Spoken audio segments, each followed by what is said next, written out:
Happy Friday, boys and girls. I hope you had a wonderful Christmas. And today we have a continuation of the story of the Nativity, only this time it's told through the eyes of a camel. Now, this is a new story for me, and I hadn't particularly thought about camels very much in the Nativity. I mean, I know they're there. They brought the kings. They're very important. But this story is really, really funny.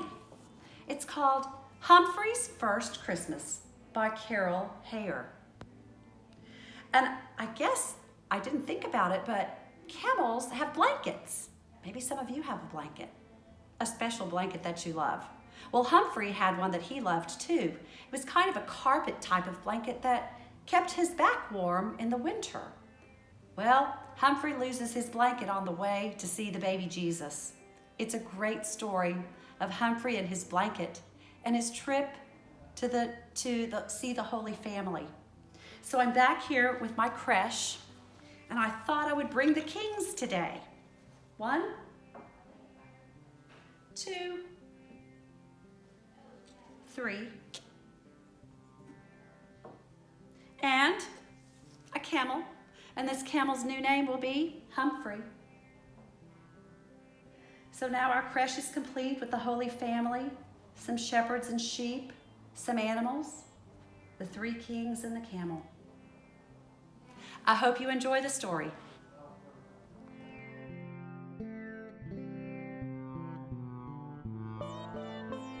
Behold, most beauteous and exalted King of all, should be my name.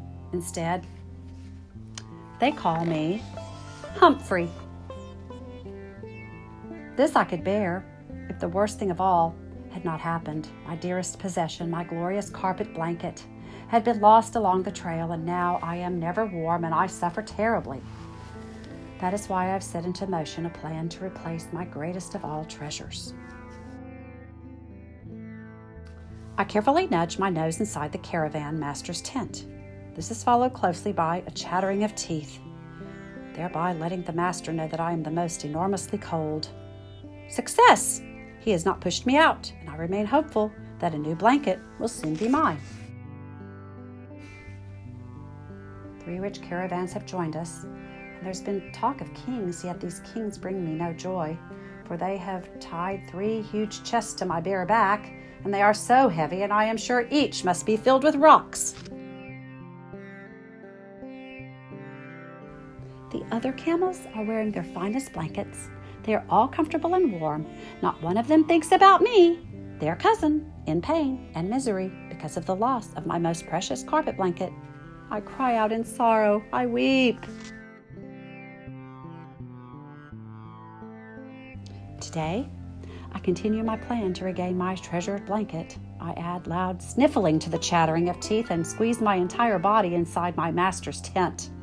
And I do so. As I do so, out rolls my master, for the tent is exactly a camel size. It is as I planned. As the master chases me away, he tosses me a new blanket, and I have success. Once more, I am covered with splendor and comfort. I am filled with delight. If it were not for the heavy chest I am forced to carry, I would be almost happy.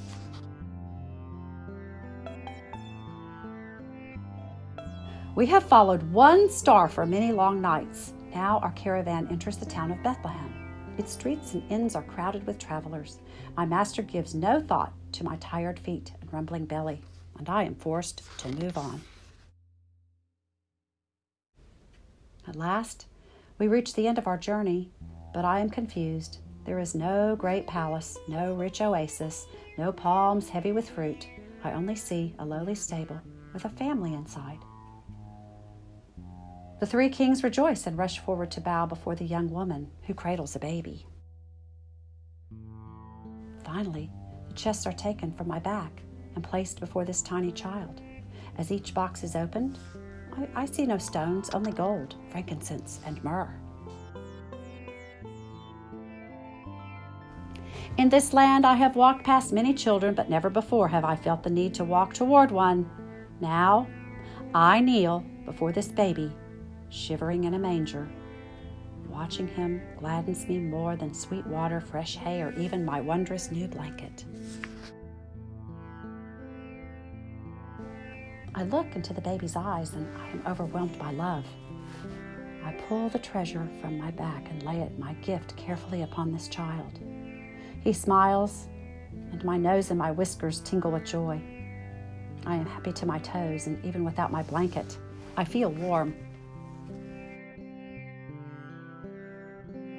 Beloved, most beauteous and exalted King of all should be his name. Instead, they call him Jesus.